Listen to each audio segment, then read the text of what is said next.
Hello Citrus County, this is Curtis Bryant. Today I'm going to talk to you about the County Road 491 issue that was first brought up by Mike Wright of Just Rice Citrus back on April 1st, 2025.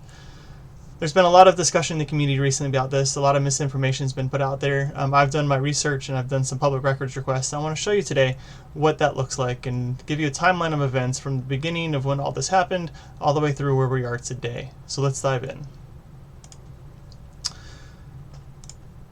So I'm taking it back to July 26, 2011. This was the first time that the Citrus County has gotten together as a board and decided right after the state passed a law allowing the counties to opt out of transportation concurrency. For those of you guys not familiar with transportation concurrency, what that is when there's a new development or new building put into place wanting to be built, they have to do transportation studies to show that the impact that their community development, building, what have you, brings to the community doesn't make the roads deteriorate. And if there is deterioration in the roads, then that means they have to pay towards the maintenance and upkeep or expansion of those roads to handle the project that they are bringing about. So back in 2011, the state allowed the counties to opt out of the transportation concurrency.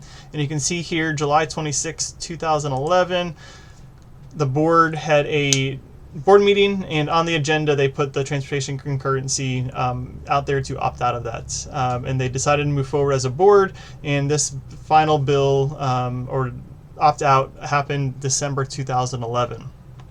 So since December 2011, we have been opted out of traffic concurrency here in Citrus County, which means that any new development that comes, any new building, any new residential development, they no longer have to abide by the transportation concurrency rules, which means they don't have to provide money for road infrastructure, things like that of that nature, outside of the transportation impact fees, and we'll get to those in a second.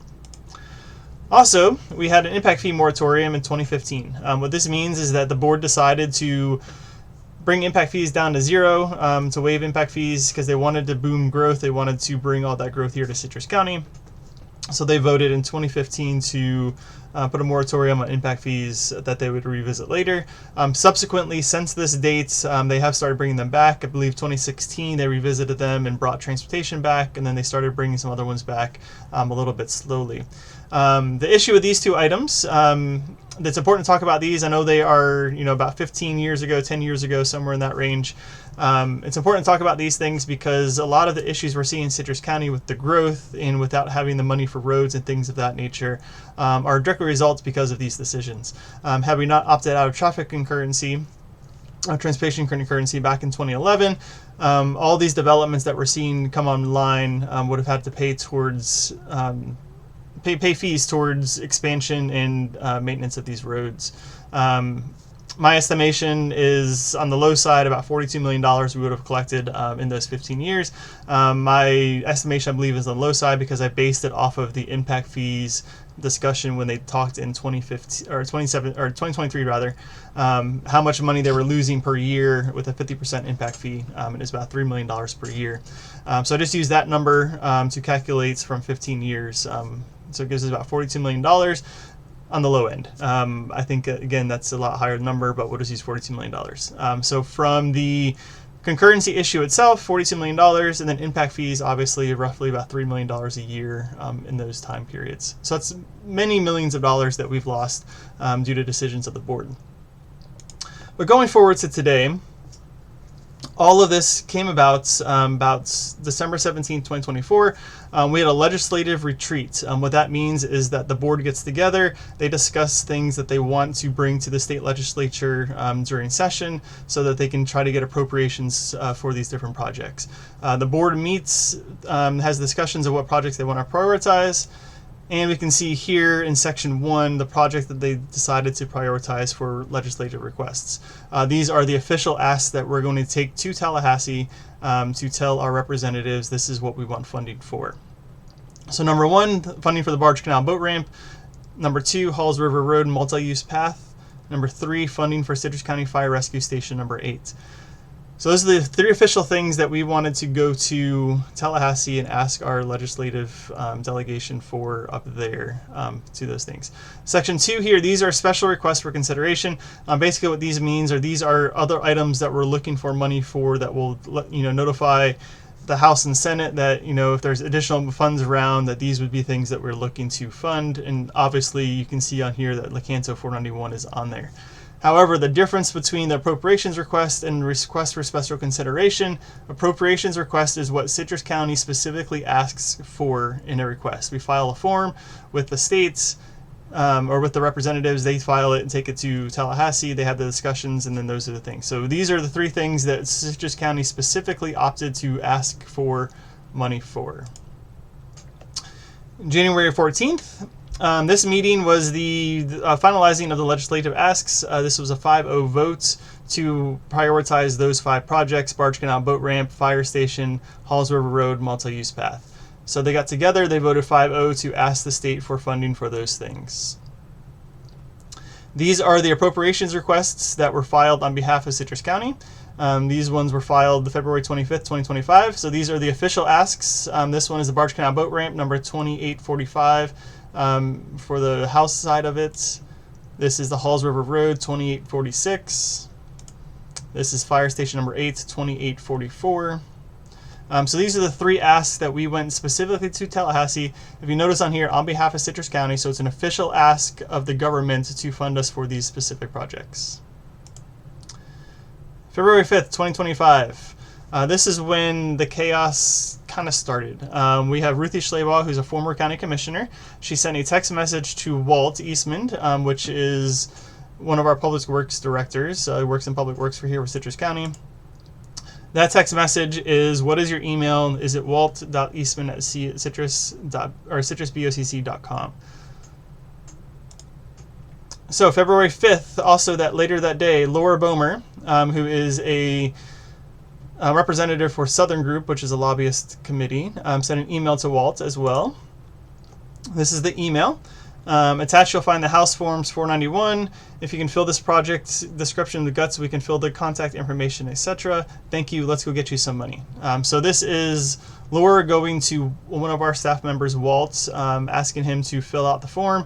She attached the 491 request paperwork that was blank for him to fill out. And these are those blank documents that he had received.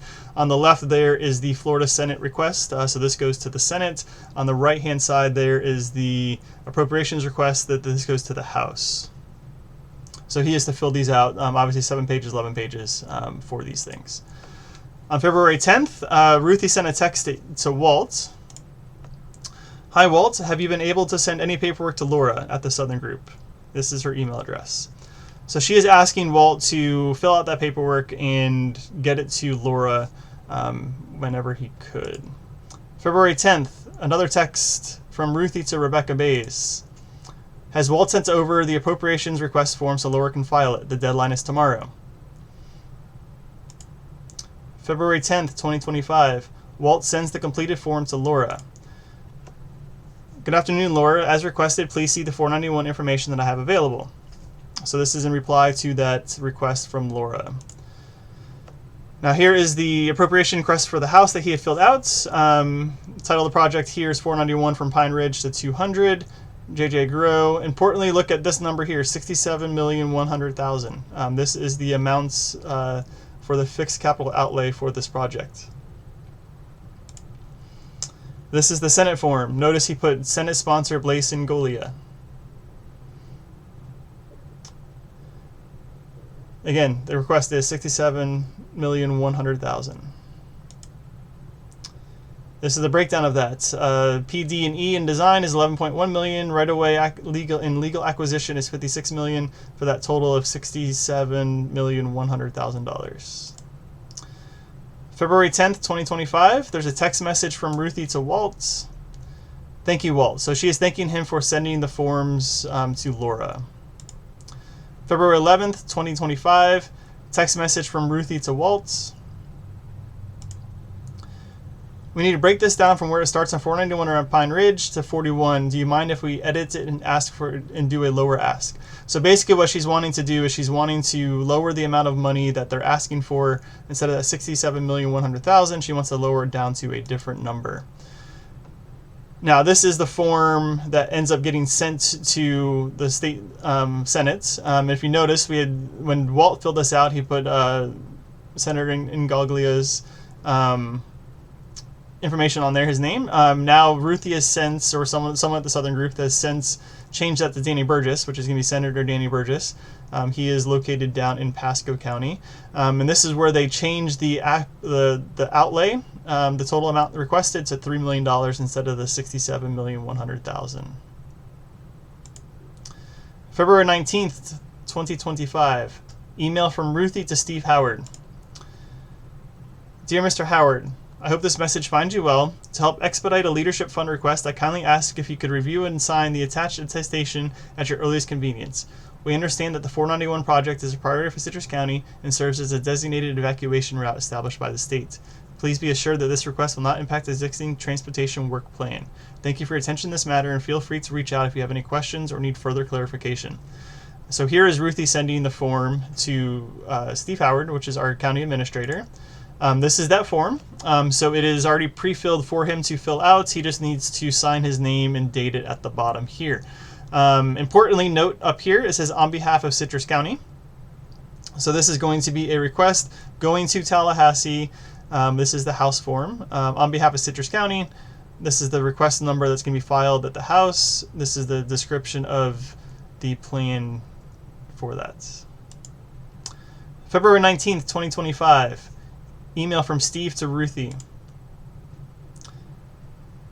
She emailed him earlier that day to ask if he had received the email. He replied back that he had received the email. So he had confirmed that he had received the attestation form that she is asking to be filled out. February 26, 2025. Email from Ruthie to Steve. Hi Steve, here's the information requested. Please sign the attestation form as soon as possible. That way we can show you the money. Let me know if you have any questions. So these are two forms that she had emailed over to him. Apparently there is a communication somewhere because he had requested these forms from her. So whether it was a phone call, I don't have the records for phone calls, but there was no emails or text messages turned over to state that they had spoken, or that he had asked for information, additional information from her. So I can only presume that there was a phone call conversation where he had asked for more information. So again, these are the forms that she had sent over to him pre-filled. 491, this is the House request, submission, J.J. Grow, $3 million. This is that matching attestation form again that he needs to fill out and sign. February 28th, 2025. Teams meeting invite from Ruthie. So they had scheduled a Teams meeting invite. This is similar to a Zoom call. So this is like a video conferencing option. So in this call up here, you can see the email goes out to Laura Bomer, Steve Howard, those two. Down here gives you the 491 discussion. So they are going to be talking about 491 on this meeting. And again, the attendees are Laura and Steve Howard for that. And this is the information for that meeting. Ruthie text message to Steve. This is a February 28th. Did you sign the attestation form? All you are signing is that you will accept the money. Citrus County is not asking for it and won't take away from any transportation projects. Now the problem with this is that we have already seen at the previous slides there that Citrus County is listed as the agent, or as the county that's asking for the money. So this is a formal request from Citrus County going to Tallahassee, going to J.J. Grow's office, asking him to get us money for 491. So this is in fact Citrus County asking for money for 491. March 3rd, 2025, Ruthie invites Walt to the Teams meeting. So that previous Teams meeting where they were going to discuss 491, Walt gets the invite to that meeting. So this is Walt Eastman. He is getting invited to that meeting with, again, Laura Bomer, Steve Howard, and Ruthie on the call together. March 3rd, later that day, Walt accepts the team meeting invites. So here's his to Ruthie. So she's notified that Walt is accepted the invite to the event. So he is willing to have a sit-down discussion with them during a Teams meeting call, a conference call, to discuss 491. March 5th, 2025. Ruthie's text to Rebecca. On the left side it starts, Laura has asked me again, possibly the fourth time, for the attestation form from Steve Howard. This ask will die without it. Can you please talk to him? I can call JK, meaning Jeff Kennard, Janet, and Holly, please advise. Rebecca Bays replies back, I can't get him to call me. Ruthie replies back, I can call Janet, she's all about the roads. Laura, can we do, I'm assuming, an email to the 4 commissioners? Janet will be pissed. I don't think, and Laura Bomer advises them that she doesn't think that they should send that email to the 4 commissioners. March 5th, 2025, Rebecca texts to Ruthie, I just got off the phone with Steve. He said he will sign it and get it over to you today. So now, important to note with this is that this is March 5th, so this is 2 days after that Microsoft Teams meeting. I have not been able to get any public records regarding that meeting. I did ask for video, and they said that there's no video that exists for this, or I had not been turned over any video.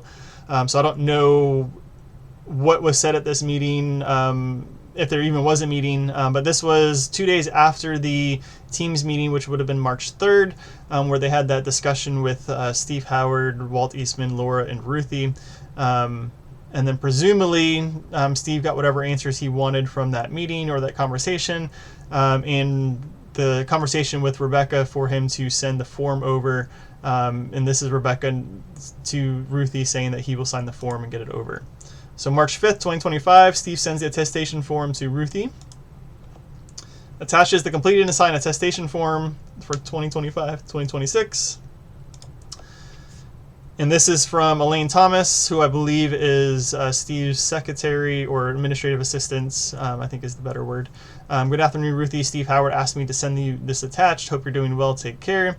Again, with the signed attestation form attached, and this is that form. So now you can see that Steve Howard's name is on it, March 5th, 2025, County Administrator, and then he signed this digitally on March 5th, 2025 at 14:43, so 2:43 in the afternoon. Now this was also sent to Ruthie's Southern Group email address for that. But again, note up here, on behalf of Citrus County. So this is a formal request on behalf of Citrus County for the money for this 491 project for the $3 million for that form. And this is the form again for the house, the $3 million that shows you the attestation form is what he was signing for. March 5th, 2025, Ruthie's text to Rebecca. Steve sent me the signed attestation form. I forwarded to JJ's, I'm assuming, assistant, legislative assistant, legislative aide, something like that. Thank you, Clack. So this is Ruthie sending a text message to Rebecca indicating that she had gotten the form. April 1st, 2025, this is when everything is turned upside down in this whole process. Mike Wright makes the blog post. He had noticed the appropriation. I'm not sure if someone tipped him off on that or not, but he had noticed that the appropriation for the Senate was $1.5 million, and there was nothing in the House. So that raised a red flag for him, and in his reporting, he said that we didn't ask for that formally, so he started doing some digging and found these records that I had just shared with you. Now I did do a bit further, I believe, than he did, and I went for the text messages, so you have the text messages accompanying this as well. But he noticed in the emails that Ruthie and the Southern Group were involved, going back and forth with staff.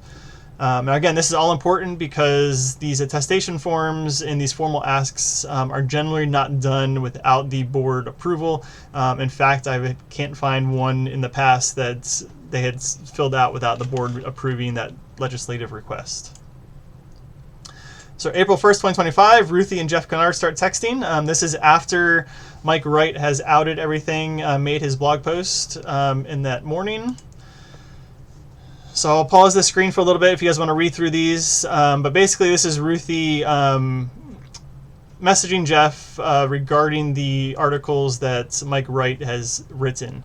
In here she explains the ask was beyond what she was able to ask for. Like it or not, this is going to be built anyway. It's already approved for houses. I'm talking about the Tuscany Ranch, which is what Metro Forecasting is bringing to the board, and Southern Group is the lobbyist for Metro Forecasting. So that is why Southern Group is involved in this, because Metro is bringing that Tuscany vote to the board. The Tuscany project, if you're not familiar with that, is going to be 491 by Hampshire, across from Hampshire, back behind Twisted Oaks Golf Course, going down towards Holder. They are part of the Beverly Hills DRI from the 1980s. They are by right allowed to build close to 5,000 homes, I believe, maybe a little bit more than that, and some commercial projects and things like that. The problem with Metro, the problem that they're having is that they're in negotiations with the county. As part of that original DRI, they are supposed to provide some lane work for 491 to expand it. I believe it's one lane of that highway. Or that road to be expanded. So they're in negotiations with the county for right-of-ways and things of that nature. So Metro using Southern Group to get money for Tallahassee, or from Tallahassee for 491, helps them as a development going forward, because that helps reduce the amount of money that the county has to pay. So she was talking about there's no board discussion. Jeff Kennard does say that he doesn't like that administration and staff are making these decisions without board input. So he's acknowledging that the filing of these paperwork and whatnot has not been brought to the board, and that the staff and administration is doing it on their own. He talks about Waltz. They need to bring these things to the board.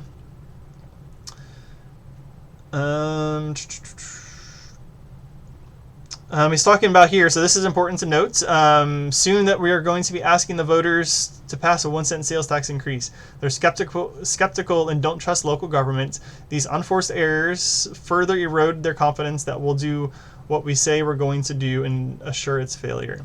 So again, he's noting that it's important that they are transparent in government, because local citizens don't like county government as it is. They don't trust the BOCC to do right with their tax dollars. So if they're going to ask them for a 1-cent sales tax, they're going to have the community buy in and trust them that they're going to do things what they say. So he's acknowledging there that this is a unforced error that's going to erode confidence in local government.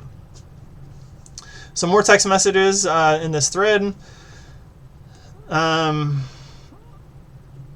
Staff has to understand that the BOCC gives direction as a board, and they can't do things on their own.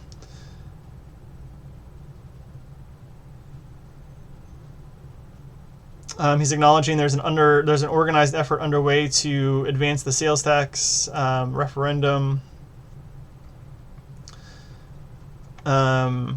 He was saying that he had no idea any of this stuff was happening, so he's acknowledging that this was not a board discussion to approve go after this money. She's saying that when she was approached, it was going to be many, many millions of dollars for Citrus County. He's also acknowledging that the money would be great, but there's a process that we must be followed, and we have to attempt to build trust in local government. Important to note here, Jeff is acknowledging that they're going to build a very large and fabulous community here. They too should want the public's trust. I've heard nothing but great things about their projects and organization. Problem here is that this has not been heard at the board yet. So he's acknowledging that they're going to build a large and fabulous community here, and they haven't even heard the project yet before the board for that. So one can argue that he's leaning towards that approval. You could also argue that this is going to be a development regardless of if Metro gets approved or not. So there is that.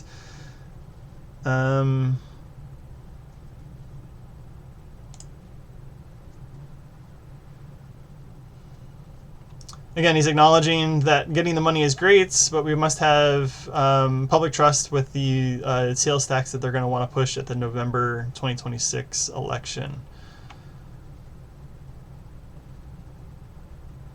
Also important to note that send a message to staff that they must be acting at the board direction. So again, this is something that was taken by Steve Howard and Rebecca Bays on their own. There is no board discussion, no board approval for them to pursue this.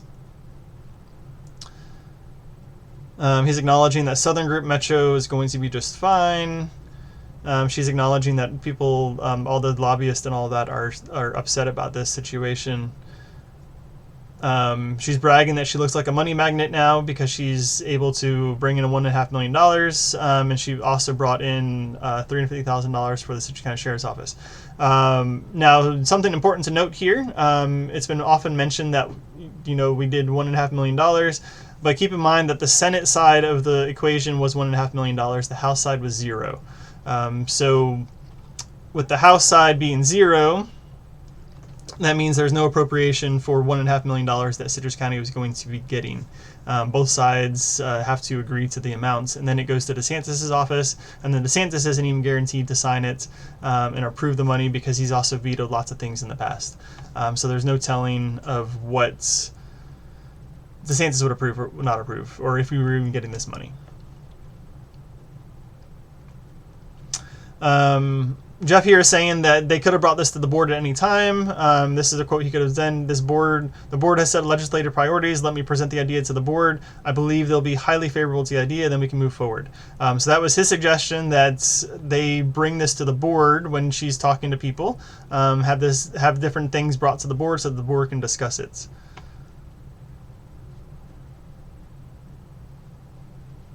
And again, he's suggesting here that they need to bring this to the board. Now, between the January dates and the March dates, I believe there's 3 BOCC meetings, and especially before the April date, I believe there's 4. So this could have been brought to any of those 4 meetings since they've been talking about all of this.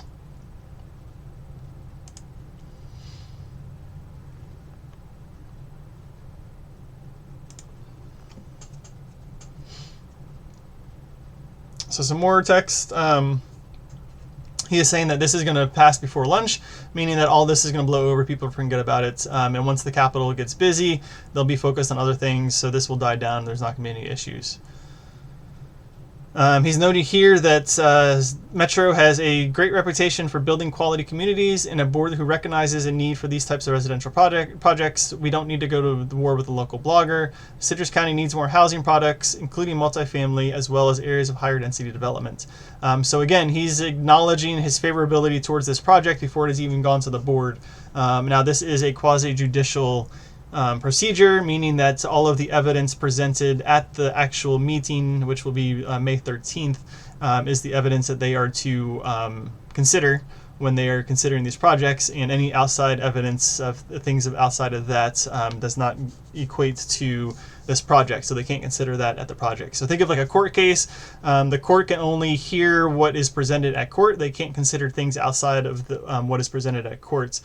So in the same way, these projects that are quasi-judicial, they can only consider things that are presented to them during the hearings. So staff gets to present their side of things, talk about how the project fits or doesn't fit with the comp plan and things of that nature. The developer gets their side of things to where they can present evidence, they can present pictures, drawings, things like that, that's going to show what their project is, and they can talk about how their project will fit with the comp plan and how they'll fit with the LDC and all of those things.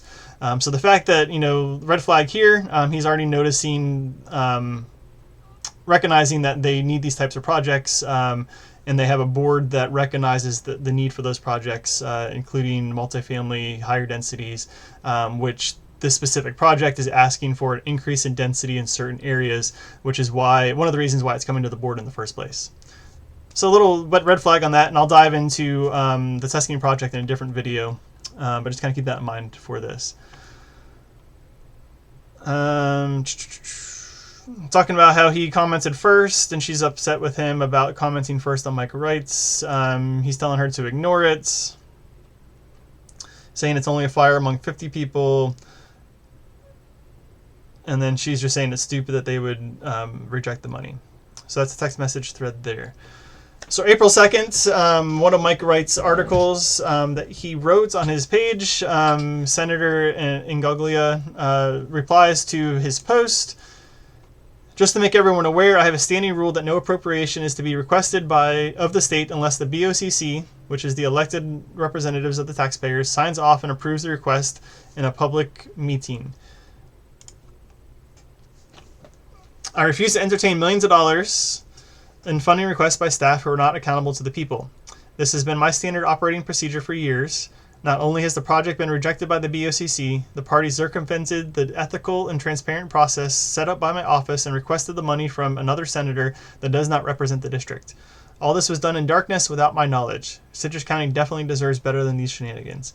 So again, all of this happened behind the scenes. They went to Senator Burgess' office, as I showed you guys in that other appropriation form.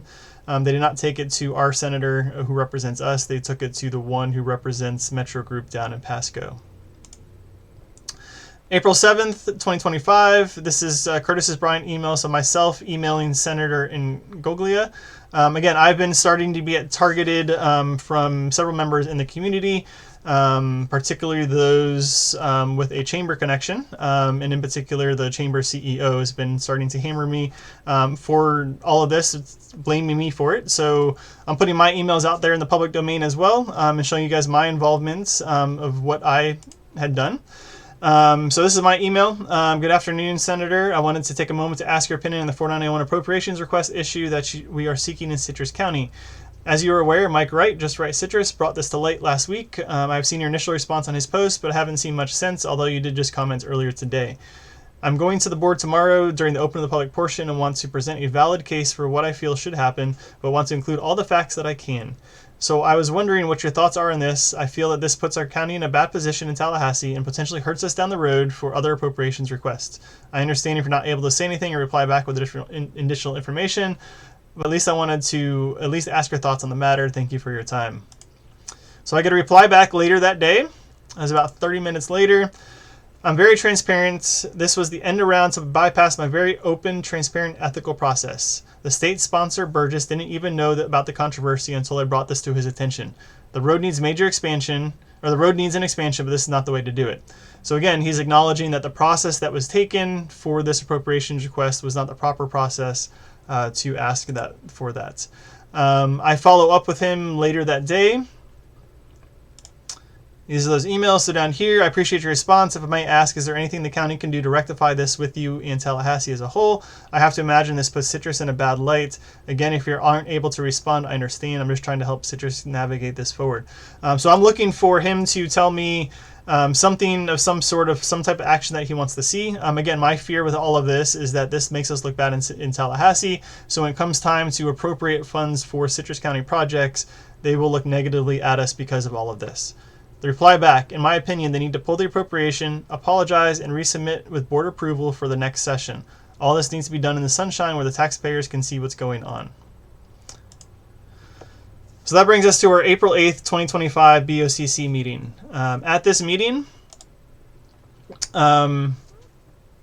they changed the agenda around a little bit. They moved up Rebecca Bays's N1, which is the appropriations request. She was initially going to ask for us to approve the request for the $1.5 million. Again, to explain this process to you, the way that this works is if the Senate and the House both appropriate the same amount of money, then the county would get that money, assuming that Governor DeSantis signs off on that. If the House appropriates money and the Senate doesn't, or the Senate appropriates money and the House doesn't, neither provides the funds to the county unless both of them reconcile the budgets and both agree to approve that amount or a set amount or whatever number that is in both budgets. And then those combined budget would go to DeSantis' office for him to sign or not sign. So just to understand the process of how that works, just because we got the appropriation in the Senate doesn't mean we were getting this money. Because we rejected the vote, or since we rejected this money, doesn't mean that we lost the money. It was money that we weren't getting in the first place because the House had no money set aside for this. So in order for us to get any type of money, the House would have to go back and add money to their budget, which wasn't guaranteed.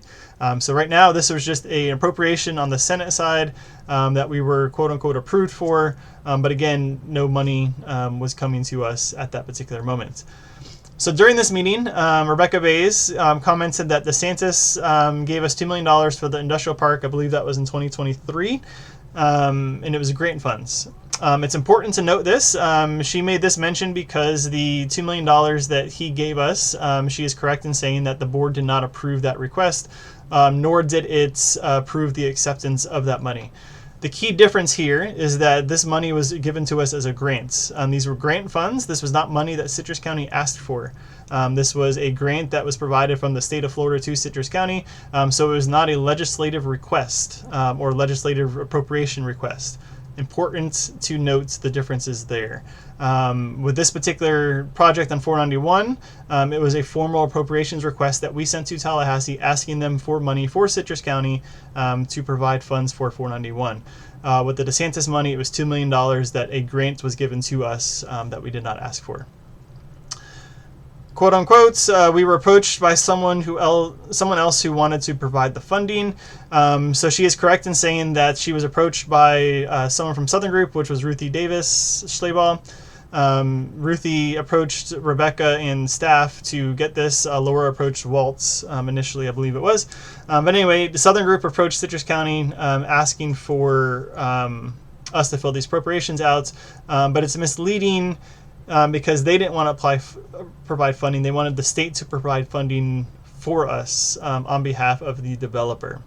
Because the developer was listed, or the lobbyist for the developer was listed on the funds. Another quote, we were playing catch up. We have transportation projects all over this county that there's no possible way that we are going to get over the hump without help. Now let me take you back to that 2011 votes. That 2011 votes is largely the reason that we are in the position that we are in today. When they opted out of transportation concurrency, they opted out of the requirements for developments to pay for their transportation impacts to Citrus County. When they opted out in 2015 of the impact fees, they reduced the impact fees collected by millions of dollars in Citrus County, which could have gone to help expand road capacity here in Citrus County.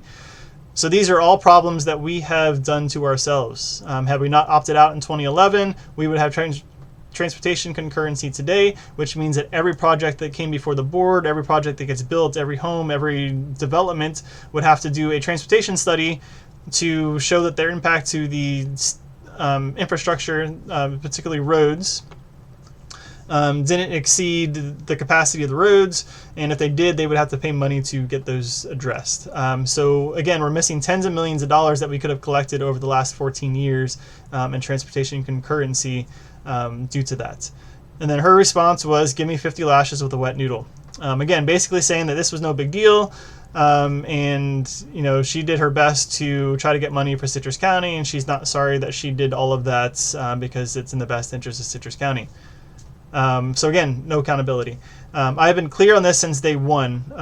When all of this broke, I wanted to see accountability here in Citrus County. I wanted to see the board come forward and do something to show some type of accountability, particularly for Tallahassee, because I felt that it was important to show Tallahassee that we were sorry for this mistake and that we will do our best to not make that happen again. Just saying words up at the desk there doesn't do anything to alleviate that. So I've been clear that I've been looking for transparency. Had transparency and accountability. Had we provided accountability back in the April 8th meeting, I wouldn't be here today talking to you guys about this. But since they refused to have some type of accountability here, here we are. Now, moving over to Steve Howard, I will say this, in my emails to the county, the BOCC, I did email them and say that they needed to hold Steve Howard accountable for what he had done. I did ask them to fire him as part of that accountability because I do believe that was a fireable offense for what he had done. And I'll get into that and the reasons why here in a second. When I went to the BOCC meeting and I gave public comments, I pulled back from that because you can debate whether it's a fireable offense or not. So I simply asked the BOCC to hold Steve Howard accountable for his actions. There was talk of putting a letter in his personnel file. That would show accountability. A letter in a personnel file for someone of his stature in the county means absolutely nothing. The only time that would ever be addressed is if he was asking for a raise, but it would just take 3 people on the board loving him, which he currently has that support, for them to ignore that letter in the personnel file and give him that raise anyway. The main reason that the personnel file letter would be there that would hurt him would be if he's looking for a job to move elsewhere. When they start doing interviews and if they look at personnel files and that letter is there, that's a red flag for that hiring agency. And so some of his stature, if he was going to move to a larger county, looking for a higher paying job or whatever, managing a larger county, that's where that would come into effect. But if he's staying in Citrus County, if the plan is long-term Citrus County, Then a letter in his personnel file is basically a slap on the wrist. It means absolutely nothing from the personnel standpoint because he's not looking for advancement. There is no advancement outside of county administrator. That's as high as it gets. So the fact that they wouldn't even do a personnel file letter is mind-boggling to me. But again, I just asked for accountability. That accountability could be subjective and discussed for that. So I kind of backed off of the request to fire him. I still feel it's a fireable offense. I would be open to firing him, but I would also be open to discussion for a personnel file or some other type of accountability. So during this meeting, his reasons for things on here is he mentioned that he didn't fill out the forms. So that is true. The forms were sent to him pre-filled. However, the problem that I have there is that if we go here, it says the requester is Walt Eastman. Is there any documentation to show support of this project from the community, public hearings, letters of support, major organizational backings? Yes, there is. Please describe them. Pine Ridge Boulevard to 200 is a ranked project on the Hernando Citrus MPO list of priority projects. This project was also presented to and is supported by the Citrus County BOCC at the regular meeting. Problem I have with this is that this was never supported at the BOCC. They intentionally left this off of the legislative ask. I showed you those 3 asks previously. This was not one of them.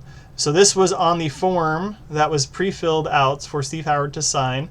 The attestation form that he's signing under penalty of perjury, that everything on the accompanying documents, which goes to the House, which is these things included here on the 11 pages, everything on that form is accurate. Again, this is signed under penalty of perjury.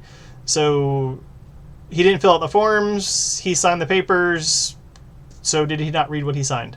Now again, this is very serious stuff here for that. Here's some more of those forms.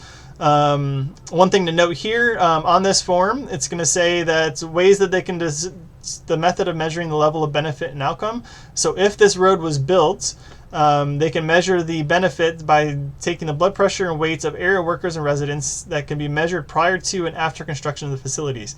So basically they're going to go around the community essentially and say, hey, I'm going to take your blood pressure, I'm going to take your weights, we're going to weigh you and do all this stuff before the project is started, then we're going to come back to you guys after the project is started and compare the results. So Big Brother monitoring kind of thing. So I don't even know why they included that in there. Some other things here, determine the number of students that drive, walk, and bike, because they're trying to pitch this as a way to, if we improve this roadway, it's going to make the commute to for bikes and pedestrians to commute to middle school and high school, as well as the state college, safer and easier. Now, those of you guys that aren't familiar with 491 in this particular area, a couple things to keep in mind here. The Beverly Hills side of 491 is 3 to 4 miles away from the closest middle school, which is Citrus Springs Middle School. I don't know any parents that's going to let their kid ride their bike down 491, across 491, going to Citrus Springs Middle School 3 to 4 miles away. Number 2, high school. The closest high school to this area is Lecanto High School. Again, Lecanto High School is roughly 7.5 miles or so away from this area, which is the beginning of this area of 491, which is going to get paved. It's closer to 8.5 miles from the farther end there. So again, I don't know of any high school parents that would let their kid ride their bike 14, 15 miles a day to and from school, all the way down 491, not just this section, across 486, down the rest of 491, across 44, all the way down. Same thing for the CF College, which is the closest college there, which is a little bit farther down from Lecanto. It's probably about 9 miles away from this location. Again, a very long trek on a bike, and nobody in the world is going to walk that distance. So the fact that this is on there is how it's going to improve the quality of education, because they can ride their bikes to school safer. Not sure I can buy that. Some more of the form that's on there. Again, they're talking here about the project. The project will also include a 5-foot sidewalk and a 12-foot multi-use path, stormwater facilities, how it improves transportation. Problem I have here with this is that we have not discussed what 491 looks like. Now we can assume that maybe it's going to look similar to what's already built, but there's no project in place. There's no As far as I know, there's no design, because that's what the $1.5 million was going to go towards, was the design phase of this. There's been no BOCC approval of what this project looks like. So assuming that there's a 5-foot sidewalk and a 12-foot multi-use path is debatable. So, problems with those things. He was told it wasn't coming from Citrus County. So yes, the text message from Ruthie said that this wasn't going to be an ask from Citrus County, but all the documents that he had signed prior to this, or he had signed with this there, indicates that it's coming from Citrus County. So he can't say that he was told, or he didn't know it was coming from a Citrus County ask, because it was all over the documents there. He said it was signed under misrepresentation. Again, had he read the documents, he would know exactly what he was signing. And he said that he was naive with it. Attestation forms had never been before the board asking me to sign things. He didn't understand the circumstances, and all of that there. So let me point you guys to this. This is an appropriations request from the Citrus County Board of County Commissioners. This is December 2023. This is the same form that he had signed previously. In 2023, it was signed, the same form that he signed for this project here in 2025 when he signed it in March. The difference here, this is 3267, so this would have coincided with the Barge Canal appropriations request that we asked for last legislative cycle, 2024-2025. So he has in fact signed this form before. He has in fact signed attestations. These projects have in fact come before the board for approval to direct staff to apply for these things. So the fact that he would say that he had never brought these things before the board previously is not a true statement, because there's proof there that he did that. And the biggest thing here, people who work hard make mistakes. People who work real hard make a lot of mistakes. I would agree with that. Everyone makes mistakes. Everyone, goes through life. I'm not perfect. I make mistakes all the time. However, that doesn't mean that you can't be punished for the mistakes that you make. You can't be held accountable for those mistakes. We can love our kids, but we also punish them when they make mistakes. And I saw a board get up there and sing praises for Steve Howard, how much they loved him, how much good he's done for Citrus County, but they're not holding him accountable for when he made a mistake. And I will point you to this.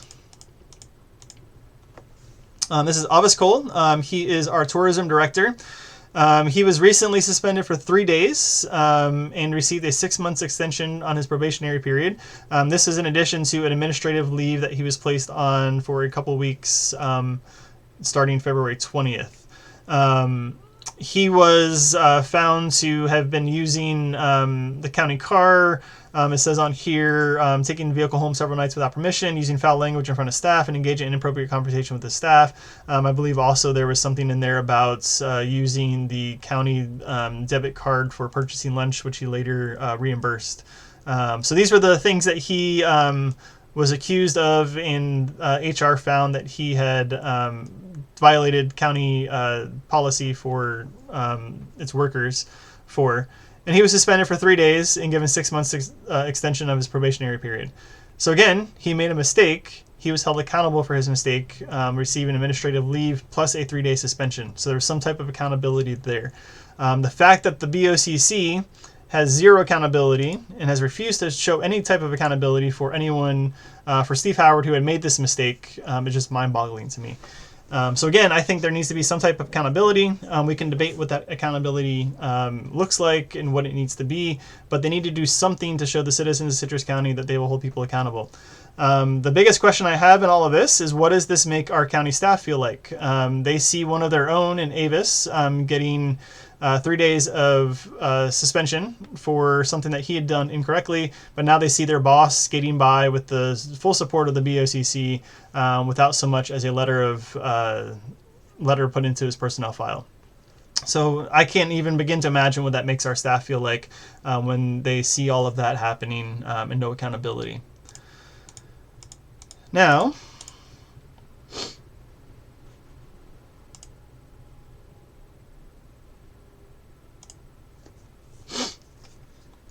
after all that meeting, we are on April 9th. Let me go back here a little bit.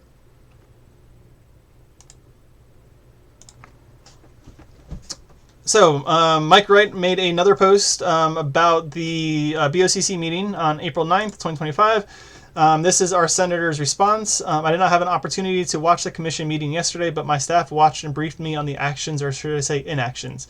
The lack of transparency, ethics, and truthfulness regarding the situation at hand is stunning.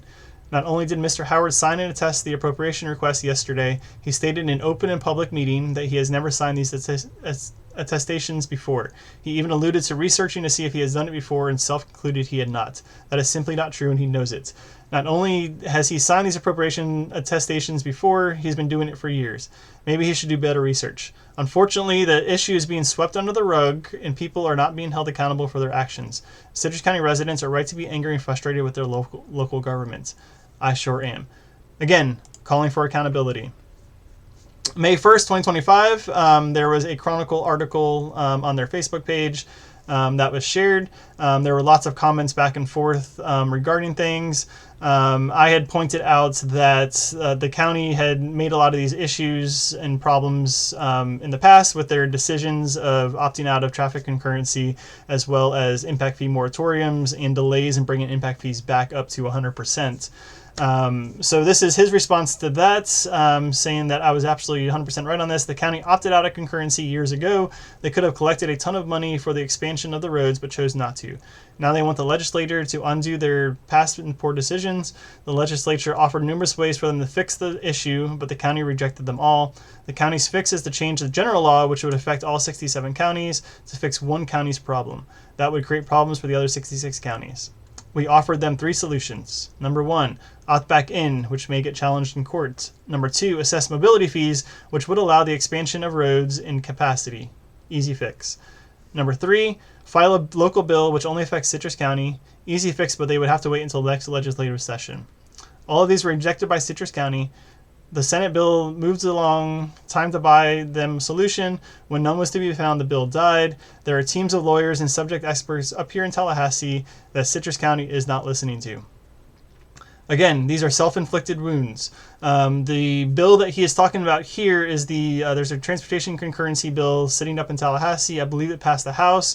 It's stalled in the Senate, and I believe it's going to die in the Senate based on what I've heard from the senator and other comments.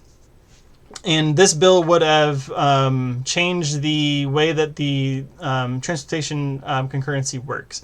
So basically how it works, for those of you that don't know, is that the roads are based on a level of service. So the roads are given ratings, A being a good rating, the best rating you can get, F being a failing rating. The state law currently has a level of standard, which means that the roads have to be a certain level of standard. I believe it's a C.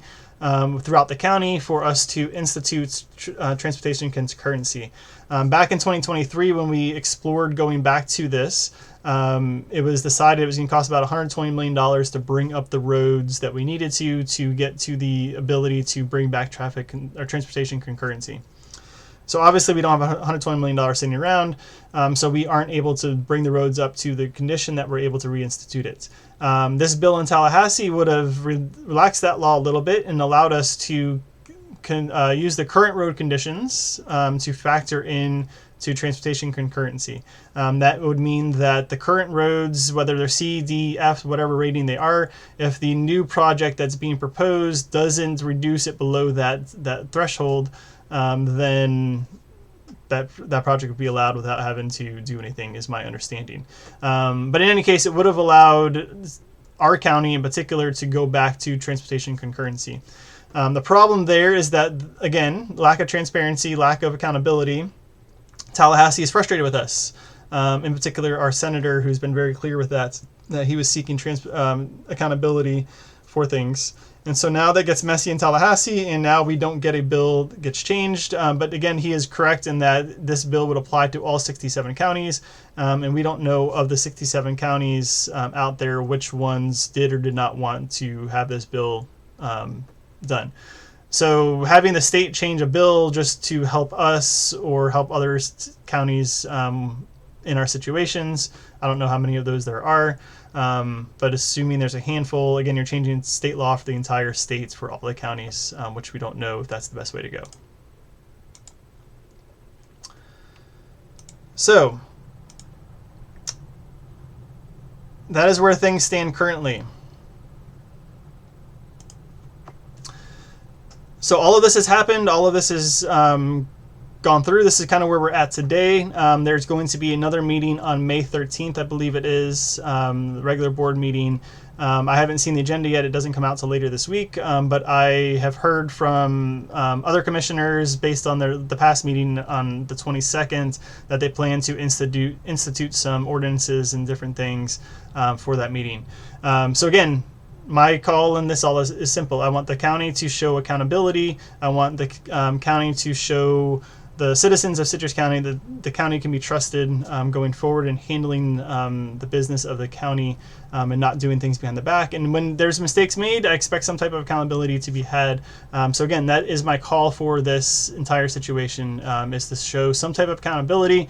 Again, we can debate what that accountability looks like, but do something to show the citizens, to show the state, to show Tallahassee that we are doing stuff here in Citrus County to correct mistakes that we have made and show accountability for those mistakes and accountability to the people. So again, my name is Curtis Bryant. Reach out to me if you guys have any questions or concerns, comments, any of those things. Thank you.